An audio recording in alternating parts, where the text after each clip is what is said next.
Em uma conferência em janeiro de 1832, em Amherst, Ohio, Joseph Smith foi ordenado presidente do sumo sacerdócio. Em março, Jesse Gauss, um converso relativamente novo, que havia provavelmente sido um escrevente do profeta e viajado com ele para Missouri, foi escolhido e ordenado por Joseph como conselheiro na presidência do sumo sacerdócio, juntamente com Sidney Rigdon. Uma semana depois, Joseph recebeu a seção 81, que dava a Jesse instruções para seu novo chamado, no que se tornaria depois a primeira presidência da Igreja. Essa revelação ensinou que as chaves do reino pertencem à presidência do sumo sacerdócio, que se refere ao sacerdote Melquisedeque, e tem o direito de presidir e dirigir os assuntos da Igreja. Dizia que os deveres de um conselheiro são ser fiel no conselho, orar sempre e ocupar o cargo que o Senhor o designou. Um conselheiro deve socorrer os fracos, que é correr em auxílio de alguém, erguer as mãos que pendem e fortalecer os joelhos enfraquecidos.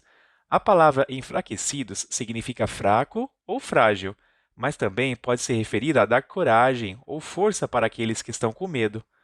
O Senhor fez um convênio com Jesse e prometeu que se ele orasse sempre, proclamasse o Evangelho e fosse fiel até o fim, você terá uma coroa de imortalidade e vida eterna nas mansões que preparei na casa de meu pai. Mas Jesse só serviu como conselheiro na primeira presidência durante a primavera e o verão de 1832, antes de começar a ter problemas. Ele serviu missão em Ohio junto aos Shakers e tentou persuadir sua esposa, que o havia deixado, a voltar e afiliar-se à igreja. Ela recusou, e ele deixou sua missão, seu chamado e a igreja quando foi excomungado em dezembro de 1832.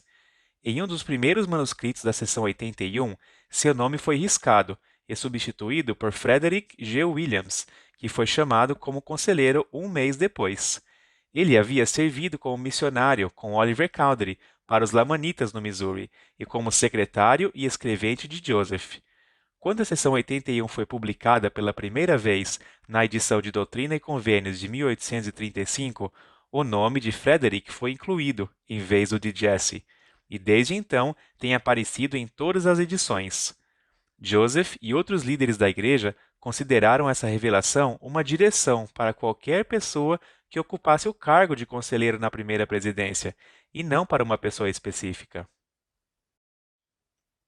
Joseph e Sidney Rigdon foram atacados na noite de 24 de março de 1832, quando uma turba de residentes locais os tirou de suas casas, espancou-os brutalmente e cobriu o corpo de Joseph com piche e penas. Poucos dias depois, talvez por causa da exposição ao ar frio da noite, o filho adotivo de 10 meses de Joseph e Emma morreu como resultado do ataque. Poucos dias depois, Joseph, Sidney, o bispo Whitney e outros viajaram para Missouri para organizar a Firma Unida com o bispo Patridge e outros líderes da igreja. Em 1832, a igreja tinha dois centros, um em Kirtland, Ohio, e outro no condado de Jackson, Missouri. Para ajudar os santos no Missouri a gerar receita para comprar terras em Sião e publicar as revelações, um armazém foi estabelecido em ambos os locais, e o Senhor ordenou que a firma unida fosse criada para administrar essas atividades. Eles chegaram em 24 de abril, e em uma reunião de conselho realizada 2 dias depois, Joseph revelou a seção 82. Os santos do Missouri ficaram muito felizes em vê-los, e Joseph foi apoiado como presidente do sumo sacerdócio. Sidney Rigdon e o bispo Patridge ficaram zangados um com o outro, mas por fim o bispo Patridge estendeu a mão direita da comunhão, e Joseph escreveu que a dificuldade ou dureza que existia entre o bispo Patridge e o elder Rigdon foi resolvida amigavelmente. E quando nos reunimos à tarde, todos os corações pareciam regozijar-se, e recebi a revelação mostrando a ordem dada a Enoque e à igreja em seus dias. A seção 82 começa com o Senhor perdoando os irmãos que haviam perdoado uns aos outros, e com uma advertência para que eles se abstivessem de pecar, ou senão julgamentos dolorosos cairiam sobre suas cabeças. No versículo 3, ele disse: Porque aquele a quem muito é dado, muito é exigido, e quem pecar contra a luz maior, receberá a condenação maior. Ou, como aprendi nos cinemas enquanto crescia, com grande poder vêm grandes responsabilidades. O Senhor avisou que o domínio do adversário está se espalhando pela terra e que as trevas reinam. No versículo 7, o Senhor diz que quando seguirmos nosso próprio caminho corretamente e não pecarmos mais, Ele não atribuirá nenhum pecado a nós, mas que aquela alma que pecar, os pecados anteriores retornarão. Precisamos ter cuidado para entender esse versículo. O Pai Celestial não cancela o nosso perdão pelos pecados, mas Ele deseja que nos tornemos o melhor que podemos, por meio de um modo de vida arrependido, para que possamos receber o seu perdão e misericórdia e aprender a obedecer à sua vontade, para nos tornarmos mais semelhantes a Ele. Quando optamos por não guardar os seus mandamentos e nos afastamos da barra de ferro, nossos pecados anteriores voltam porque não nos esforçamos para mudar o coração e removê-los de nossas vidas. O Senhor nos deu instruções sobre como agir diante dele, para que isso se volte a nós para a nossa salvação.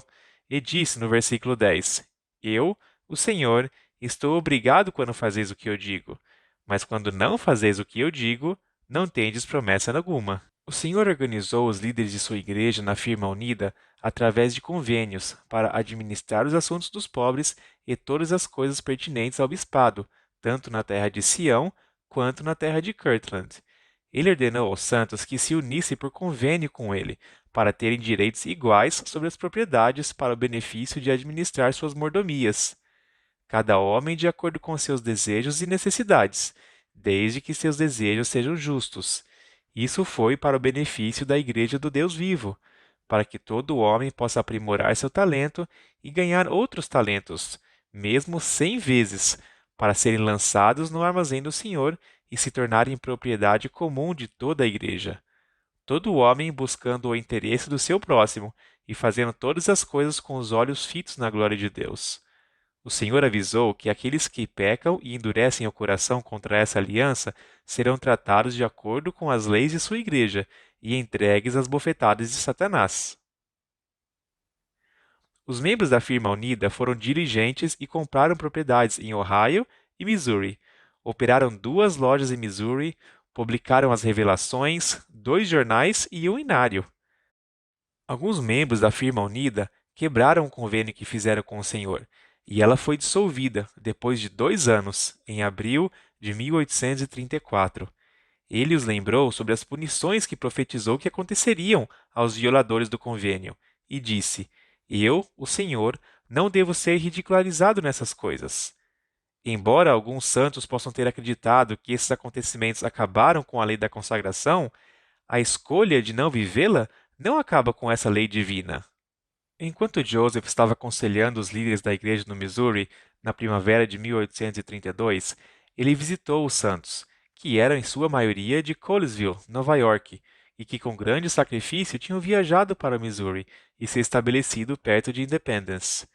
Eles foram alguns dos primeiros conversos e amigos mais próximos de Joseph, e ele recebeu uma revelação conhecida apenas por irmãos e irmãs unidos com a mesma fé, batismo e apoiado pelo mesmo Senhor.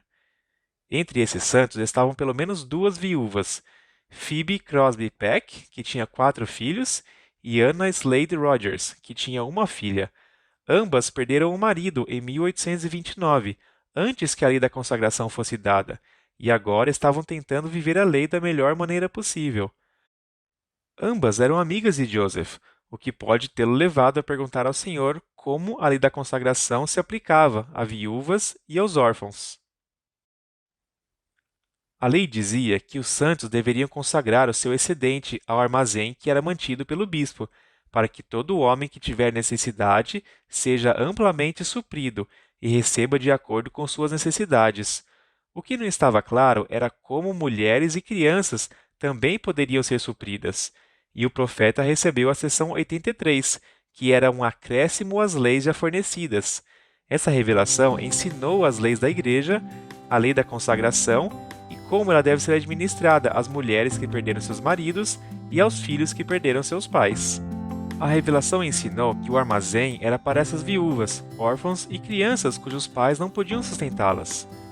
Eles têm direito à igreja, ou em outras palavras, ao armazém do Senhor, se seus pais não tiverem com que lhes dar herança. O armazém deveria ser suprido com as ofertas consagradas dos santos, para que as viúvas e os órfãos sejam sustentados, junto com os pobres. O Pai Celestial deseja que todos os seus filhos sejam felizes e bem cuidados, não importa a sua situação financeira. E a lei da consagração nos permite dedicar voluntariamente nosso tempo, talentos e riquezas materiais para o estabelecimento e edificação do reino de Deus, para abençoar uns aos outros. E essas foram as sessões 81 a 83 de Doutrina e Convênios. Procure por objetos escondidos ao longo desse vídeo, que fazem parte da história da igreja ou algo que teria sido comum naquela época, e pesquise sobre eles para aprender mais sobre a vida no século XIX. Você pode procurar essas outras imagens ocultas ao longo do vídeo. Você pode também baixar uma página para colorir ou quebra-cabeças de atividades para cada sessão no site Etsy, em Ponderfun. Visite também nossa página do Facebook, ou ponderfun.com, para encontrar mais coisas divertidas para fazer, e você pode até ouvir as mensagens como um podcast. Curta e compartilhe esses vídeos com quem você acha que possa gostar deles, e eu continuarei fazendo novos.